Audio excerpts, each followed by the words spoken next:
Welcome back, Wisdom Seekers. This is the fourth part in a four-part video series on using the writing wisdom practice to vision your future, to vision for your life.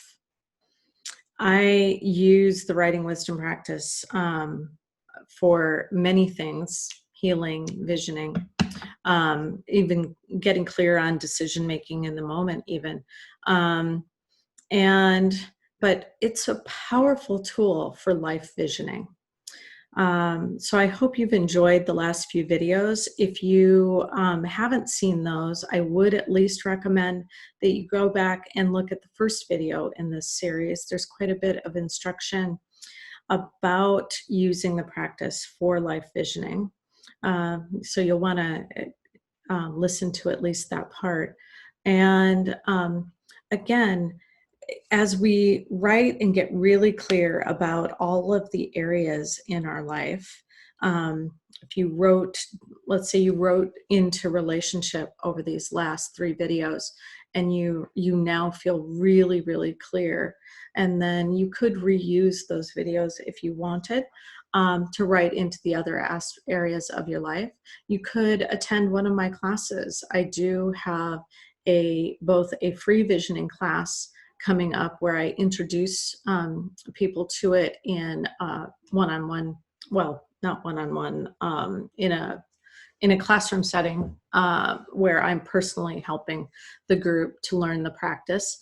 And we do 3 writings in that class, and that's kind of an introduction to it.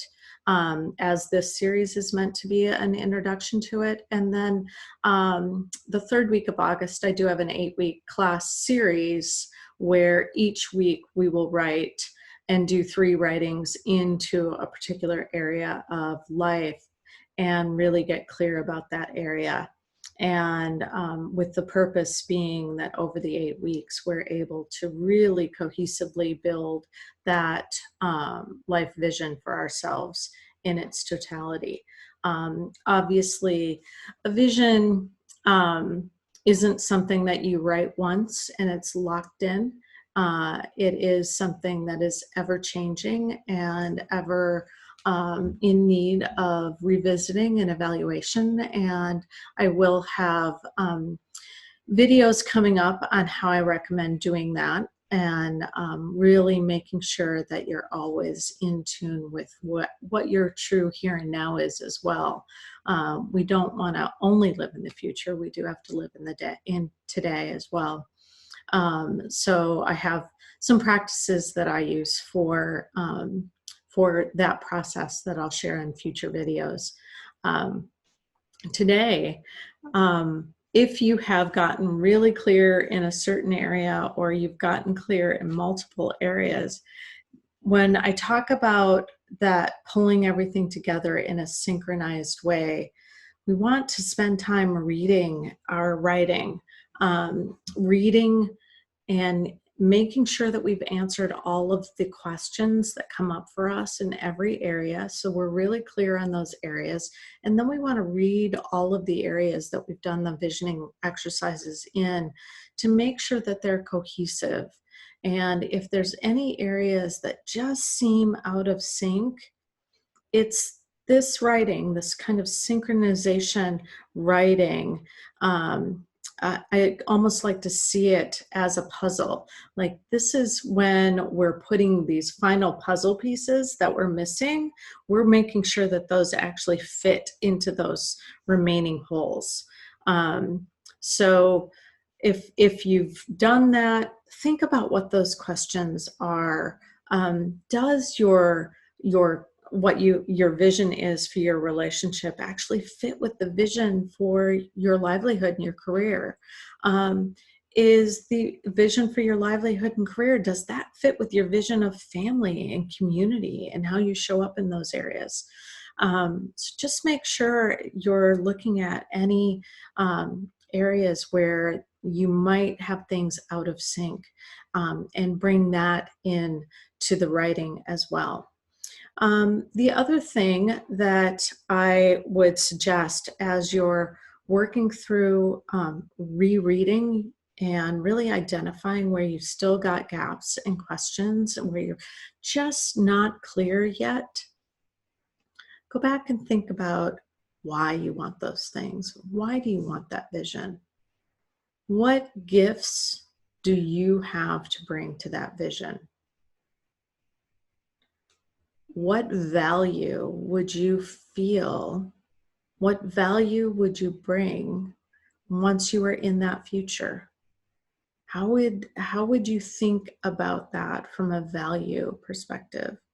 Like, what would, if you have a life's mission to be of service to others, and you're clear on that, how does that show up across all of the areas of your life?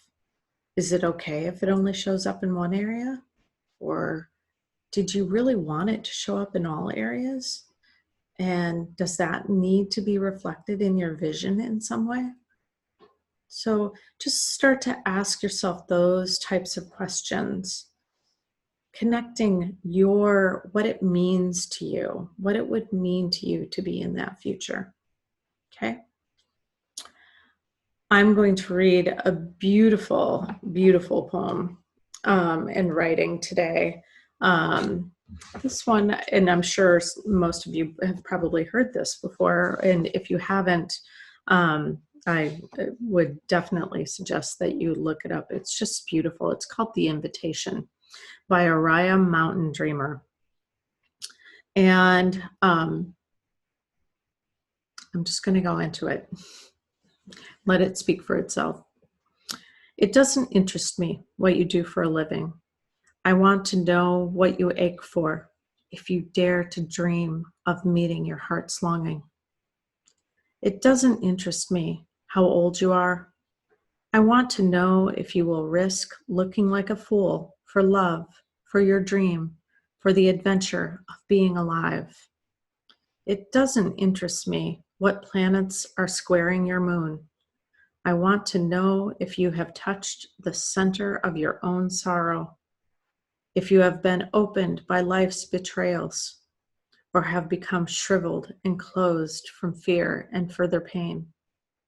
I want to know if you can sit with pain, mine or your own, without moving to hide it or fade it or fix it. I want to know if you can be with joy, mine or your own, if you can dance with wildness and let the ecstasy fill you to the tips of your fingers and toes without cautioning us to be careful, to be realistic, to remember the limitations of being human. It doesn't interest me if the story you are telling me is true. I want to know if you can disappoint another to be true to yourself. If you can bear the accusation of betrayal and not betray your own soul. If you can be faithless and therefore trustworthy. I want to know if you can see beauty even when it is not pretty. Every day, if you can source your own life from its presence. I want to know if you can live with failure, yours and mine, and still stand at the edge of the lake and shout to the silver of the moon, yes. The jump off lines that I like to use for this is I want, I ache for, I stand for, or I say yes to. I say yes to. There's just a pull in that. Yeah, it's powerful. What interests you? What do you want? What do you ache for? Yeah. I'm going to read it again. I'll give you the jump off lines. If you like this video, please do give it a thumbs up and subscribe to my channel. I will be doing much more in the future on where to go with these visions, how to lean into a plan for our future, how to lean more toward the action of doing, how to make this all a reality, and then really showing up in a focused way to achieve some of those things, not in um, a real driven, successful way, but in a real meaningful way. Um, there's so much of this life visioning work and tying it into why it has meaning for you, why it's of value for you. How does it really tie into how you want to show up as a human in this world? And I don't want to lose sight of that as we moved into the action of doing. And uh, so I really look forward to sharing with you my approach to the doingness of it all in the future. But for now, we're in the beingness of it. This slowing down, let's get our inner wisdom onto the page, pen never leaving the page, just write the words that come. Okay? All right. The Invitation by Oriah Mountain Dreamer. And before I dive in, if I did say if you subscribe to the channel, that would be great. But if you are interested in doing more life visioning work and doing it directly with me, I do have a life visioning course that will be coming up, and just check it out on my website, reneegenet.com. And you'll see my latest Visioning Circle offerings there. All right. I hope to see you in the circle. And until then, The Invitation by Oriah Mountain Dreamer. It doesn't interest me what you do for a living. I want to know what you ache for, if you dare to dream of meeting your heart's longing. It doesn't interest me how old you are. I want to know if you will risk looking like a fool for love, for your dream, for the adventure of being alive. It doesn't interest me what planets are squaring your moon. I want to know if you have touched the center of your own sorrow, if you have been opened by life's betrayals, or have become shriveled and closed from fear of further pain. I want to know if you can sit with pain, mine or your own, without moving to hide it, or fade it, or fix it.